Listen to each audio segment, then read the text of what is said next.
Hello दोस्तों, मैं आपका दोस्त अमन जोशी स्वागत करता हूं अपने यूट्यूब चैनल में। और हम पढ़ रहे थे इतिहास में, जो प्राचीन भारत का इतिहास था उसमें हम पढ़ रहे थे सिंधु घाटी सभ्यता। एक वीडियो हम कंप्लीट कर चुके थे जिसमें क्या था कि सिंधु घाटी सभ्यता की जानकारी किसने दी थी, कौन उसको सबसे पहले खोजा था।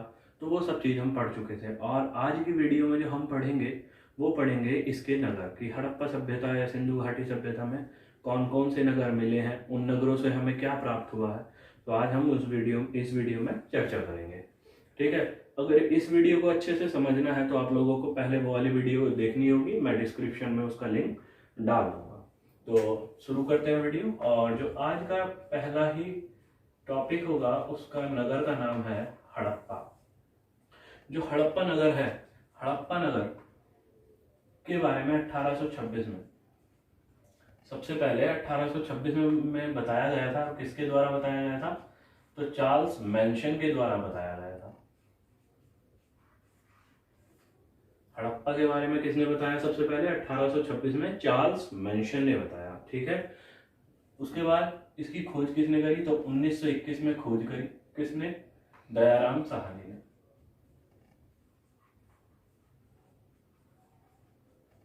मोस्ट इंपोर्टेंट क्वेश्चन है।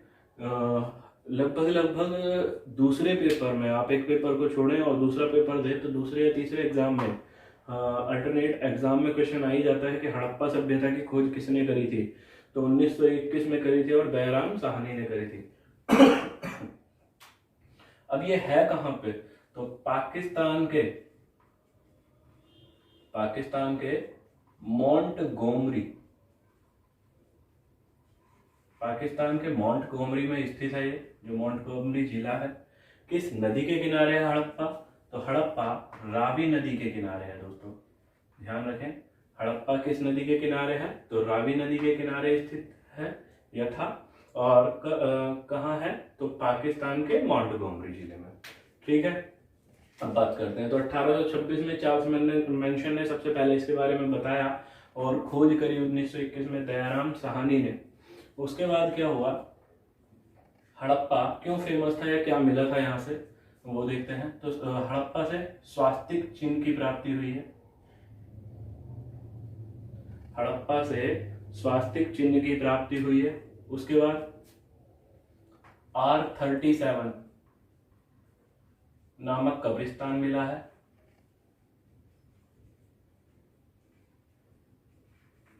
हड़प्पा से R37 नामक कब्रिस्तान मिला है। और उसके बाद इस कब्रिस्तान से, या कोई भी अगर इन्होंने खोजी होगी, जो कब्र थी, कब्र से मनुष्य के साथ बकरे के अस्थि पंजर मिले।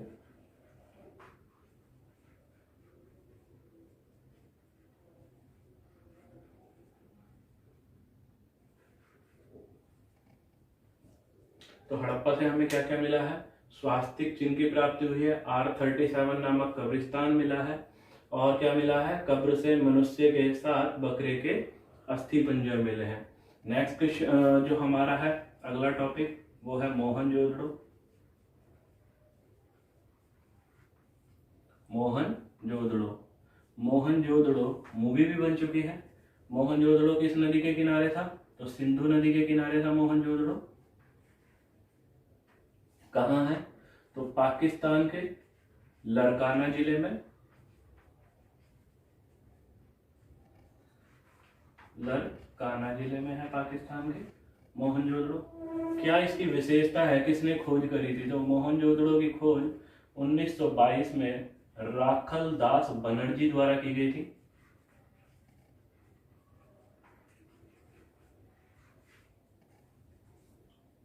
मोहनजोदड़ो की खोज 1922 में राखल दास बनर्जी के द्वारा की गई थी। कहाँ स्थित था? तो पाकिस्तान के लड़काना जिले में। किस नदी के किनारे? तो सिंधु नदी के किनारे। मोहनजोदड़ो की विशेषता क्या थी या उपलब्धि क्या थी, वो देखते हैं। मोहनजोदड़ो की उपलब्धि,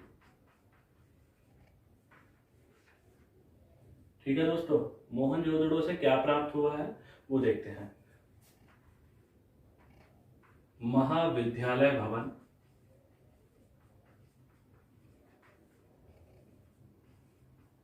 और कांस्य निर्मित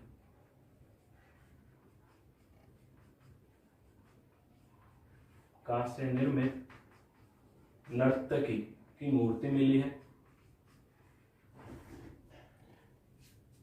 मोहनजोदड़ो से महाविद्यालय भवन के अवशेष, कांस्य निर्मित नर्तकी की मूर्ति के अवशेष मिले हैं दोस्तों। और जो मोहनजोदड़ो है इसका शाब्दिक अर्थ क्या है? तो मोहनजोदड़ो का शाब्दिक अर्थ है मृतकों का टीला।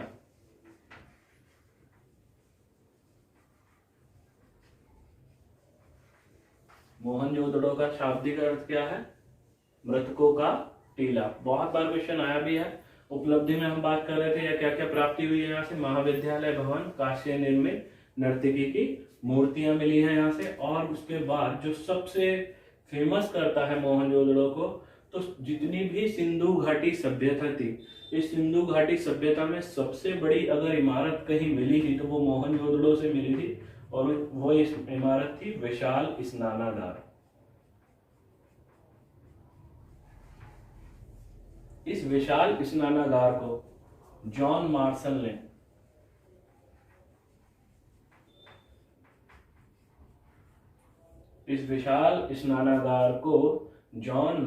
ने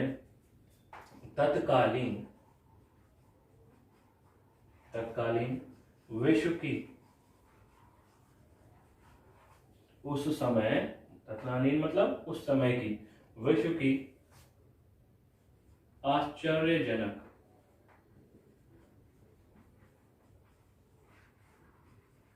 इमारत कहा। कथन बन जाता भी है कि किसने विशाल स्नानागार को तत्कालीन विश्व की आश्चर्यजनक स्मारक कहा था या निर्माण कहा था, तो वो कौन था? जॉन मार्शल था। ठीक है दोस्तों, इसके बाद मोहनजोदड़ो के बारे में अगर हम बात करेंगे तो नेक्स्ट जो हमारा टॉपिक होगा वो है लोथल।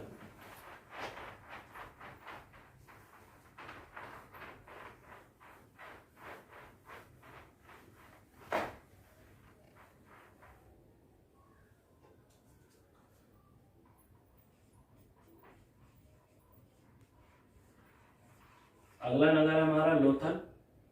लोथल कहाँ स्थित है?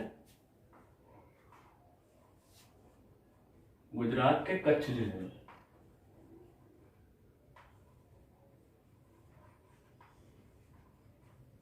किस नदी के किनारे स्थित है? तो भोगवा नदी के किनारे स्थित है। दोस्तों लोथल किस नदी के किनारे स्थित है? भोगवा नदी के किनारे स्थित है। और जो कहाँ है? गुजरात के कच्छ में है। किसने खोज करी थी? तो खोज करी थी रंगनाथ राव ने। लोथल की खोज किसने करी? रंगनाथ राव ने करी। कब करी थी? तो 1953 में करी थी।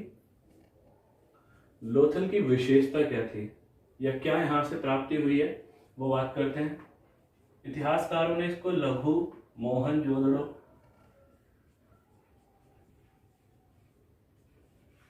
इतिहासकारों ने इसे लघु मोहनजोदड़ो या लघु हड़प्पा कहा है। तो किस नगर को, क्वेश्चन बनेगा कि किस नगर को लघु हड़प्पा या लघु मोहनजोदड़ो कहा गया है? तो लोथल को कहा गया है। लोथल एक बंदरगाह नगर था।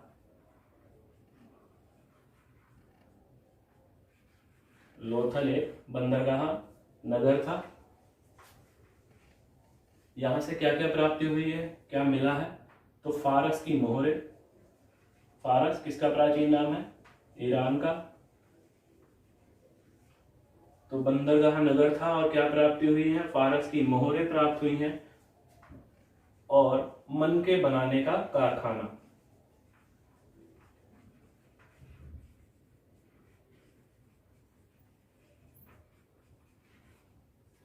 मनके बनाने का कारखाना कहां से प्राप्त हुआ है? लोथल से। अब इन जब मनका बनाने का कारखाना और फारस की, ईरान की, दूसरे देश की मोहरें मिली हैं, तो इससे क्या पता चलता है कि जो बंदरगाह नगर था लोथल, यह पश्चिमी एशिया,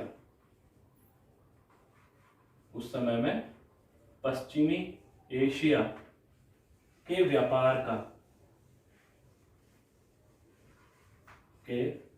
का प्रमुख केंद्र था।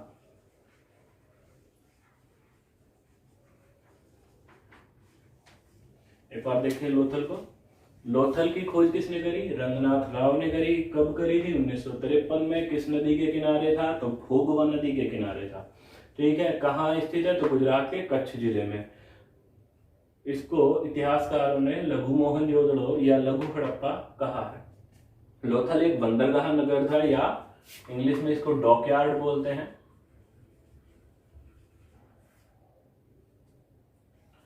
और ये बंदरगाह नगर होने के साथ साथ इसमें क्या मिला था? तो मन के बनाने का कारखाना मिला था, फारस की मोहरें मिली थी, जिससे हमें पता चला कि यह जो था पश्चिमी एशिया के व्यापार का प्रमुख केंद्र था। अगले नगर की बात करेंगे तो अगला नगर था चनहुदड़ो।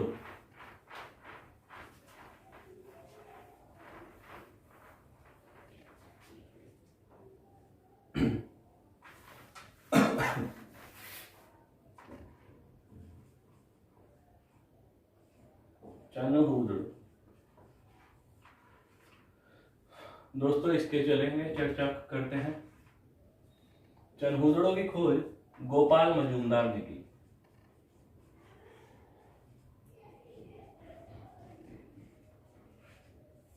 चनहुदड़ो की खोज गोपाल मजूमदार ने की, और किस नदी के किनारे है? तो सिंधु नदी के किनारे है चनहुदड़ो। और यहां से क्या प्राप्त हुआ है? तो यहां से सिंधु घाटी सभ्यता या हड़प्पा सभ्यता से भी पहली सभ्यता मिली है, या उसके अवशेष मिले हैं। तो इसको बोला भी जाता है प्राक हड़प्पा संस्कृति के अवशेष मिले। प्राक हड़प्पा संस्कृति मतलब हड़प्पा या सिंधु घाटी सभ्यता से भी प्राचीन सभ्यता के जो है यहाँ से अवशेष मिले हैं, या संस्कृति के अवशेष मिले हैं। तो उस नगर का नाम है चनहुदड़ो, जिसको एक नाम दिया जाता है झाकर या झांगर संस्कृति।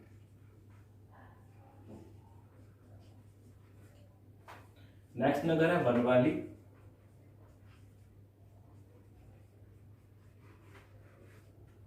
बनवाली की खोज किसने करी है? आर.एस. विस्ट ने करी है।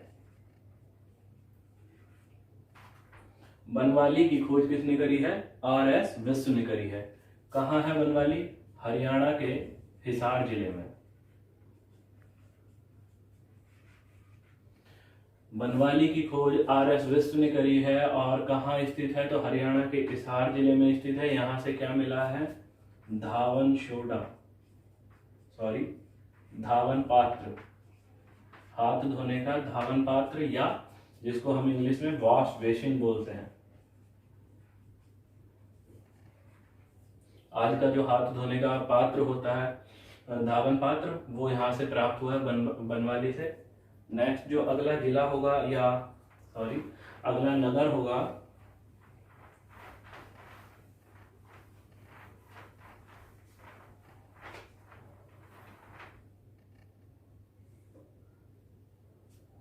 वो है हमारा कालीबंगा।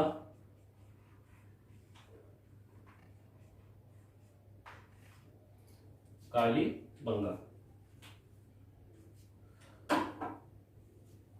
तो कालीबंगा की खोज एक घोष ने करी है। क्वेश्चन बनता है दोस्तों कि कालीबंगा की खोज किसने करी है? तो एक घोष ने करी है। किस नदी के किनारे है? तो घग्गर नदी के किनारे है कालीबंगा। और ये जो है कहाँ है कालीबंगा? राजस्थान। क्या मिला है यहां से दोस्तों? तो जुते हुए खेत के साक्ष्य प्राप्त हुए हैं। जुते हुए खेत के साक्ष्य। कालीबंगा की खोज एक घोष ने करी थी। किस नदी के किनारे है? तो घग्गर नदी के किनारे है। और कहाँ स्थित है? तो राजस्थान में। क्या प्राप्ति हुई है यहाँ से? तो जुटे हुए खेत की साक्ष्य प्राप्त हुई है। अगला नगर है दैमाबाद। ये छोटे छोटे नगर हैं, यहाँ से हमें जो है छोटा प्राप्ति हुई है। तो दैमाबाद कहाँ है? महाराष्ट्र में। और यहाँ से क्या मिला है? रथ मिला है। ठीक है, दैमाबाद से क्या मिला है? रथ मिला है, धातु का एक रथ। नेक्स्ट क्वेश्चन है,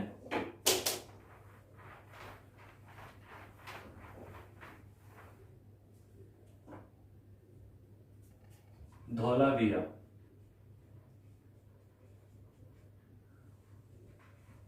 धौलावीरा की खोज आर.एस. विष्ट ने करी है। धौलावीरा की खोज आर.एस. विष्ट ने करी है। कहाँ है? गुजरात के कच्छ जिले में स्थित है।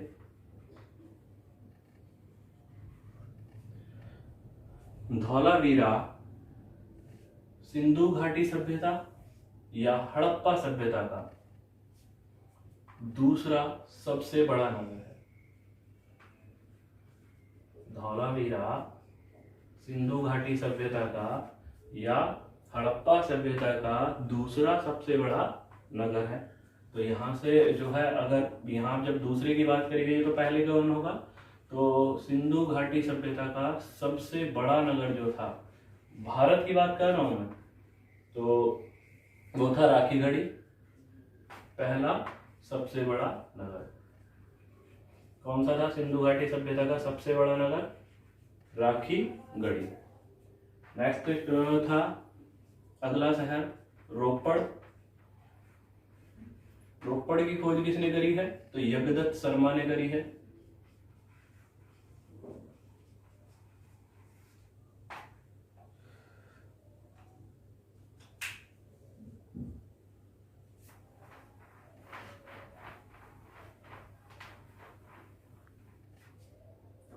दोस्तों, यदि वीडियो अच्छी लगी हो तो वीडियो को लाइक करें, कमेंट करें, शेयर करें और चैनल को सब्सक्राइब कर लें, जिससे मैं आपको आगे और अच्छी अच्छी वीडियो दे सकूं जो आपके लिए सहायक हों आपकी जॉब दिलवाने में।